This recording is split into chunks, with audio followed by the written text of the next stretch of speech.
So kind of how's the excitement ahead of your first AFL final?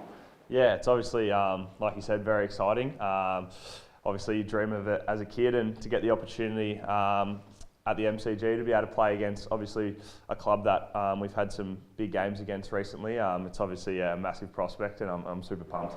Going back 12 months ago when you were playing VFL finals, you pinch yourself that you're in this position now, and how do you had? Yeah, well, obviously pretty lucky that last year got to play with Tommy Hawkins in the VFL final, so you get a little bit of a taste of greatness there. But yeah, for me this year, obviously the step up to be able to now play in an AFL final. Obviously got to watch from the sidelines as the AFL program went through that last year, so to now get hopefully the opportunity to replicate that is super exciting. And yeah, it's obviously an amazing time to be at the footy club. What do you make of the pre-finals bye? I don't mind it.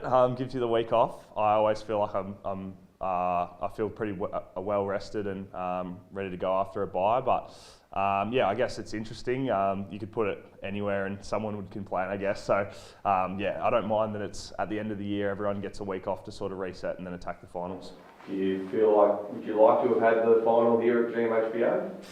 I mean, the grand finals played at the G, so at the end of the day, you've got to win there, and it is sort of the home of footy, I guess. So to get the opportunity to play at the MCG, regardless of whether it's a final or the regular season, is an amazing opportunity. But to top it off, to get to play there in a qualifying final is obviously amazing. So I'm pretty happy there, to be honest. Brisbane's obviously quite the side, and it was quite the final last season. How much does that still linger in the minds of the playing group? Obviously, probably less for me, but probably a few other boys have a bit of a sour taste in their mouth, and obviously played them twice this year, and they've done us both sides, so they're a really quality opposition, and hopefully it'll be a really cracking game.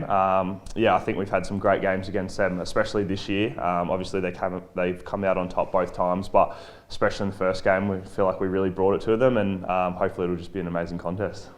So for those who did play that game, is there a fire in the belly, it sounds like? I would say so. Speaking to some of the boys that obviously I'm pretty close with and that played in that game, obviously there's, for example, Shawnee and Lawson getting to play in their first final series. Obviously you never want to lose to a team like Brisbane in such a big game like that. So for them, I think they'd be hoping to turn it around and hopefully get the win as you do in any final.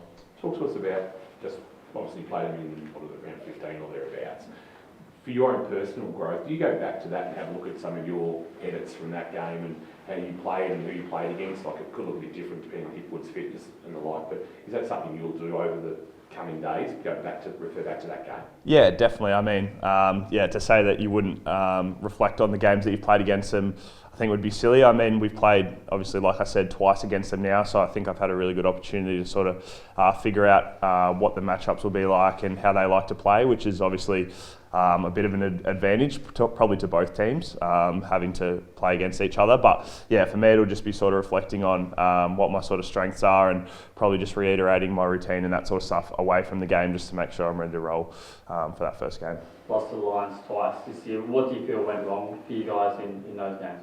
I think in the first game they really just brought it to, I feel like for probably 2.5 quarters we've really played the brand that we wanted to play, and then after that they sort of played with a lot of confidence and really took the game on, and we probably weren't ready as we thought we were for that, and that probably what got them over the line. And then I feel like the second time was potentially, we probably played our worst first quarter of the whole year and they really jumped us, but apart from that I feel like it was a pretty even contest. So for us it'll just be taking out what we can out of those games, both positively and negatively, figuring out sort of what went well and what it looks like when we play our best footy, and as well how we stop them when they look like they're on a roll, because they're a very strong momentum team.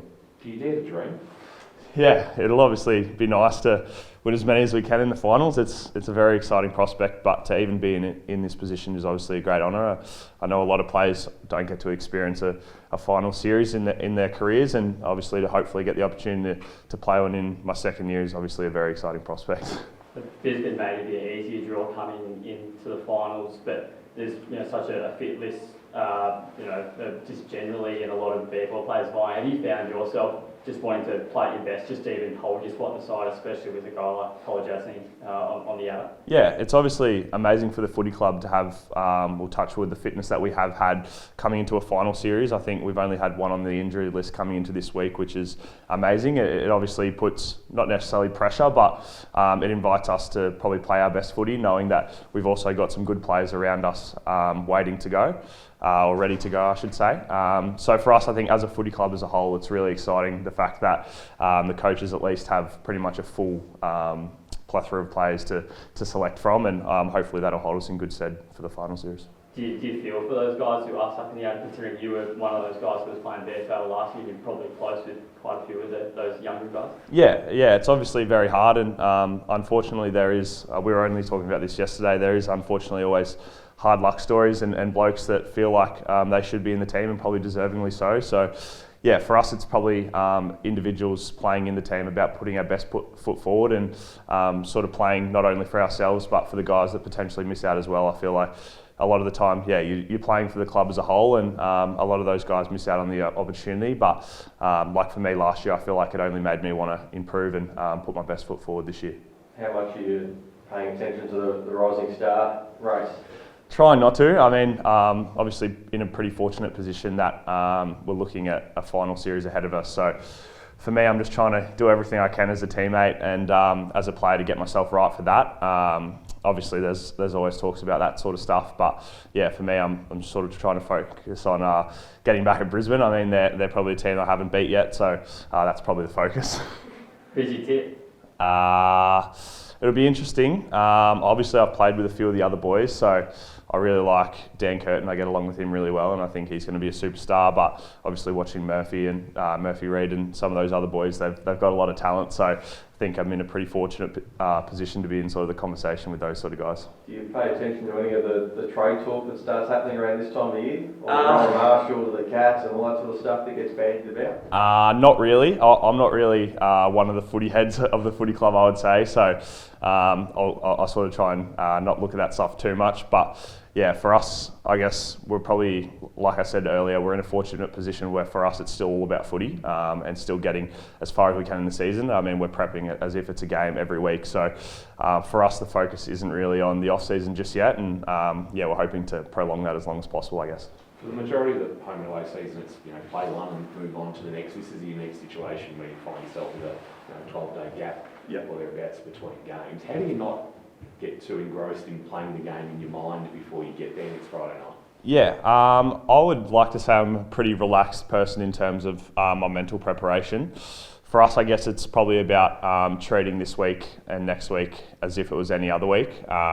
We have buys throughout the year and games, or we have extended breaks. So it's probably a good opportunity throughout the year, and probably something that the coaches really reiterated to us is it is going to happen like this in finals, and we have to find a routine that works for us and things we can do to both get away from the game but also make sure we sharpen the sword so we're ready to go for the first final. So for me, it's probably this week's more about just finding a bit of a balance between just resetting a little bit, trying to not really think about footy too much, and then when we get into next week, really being ready to go. Do you head home or do you?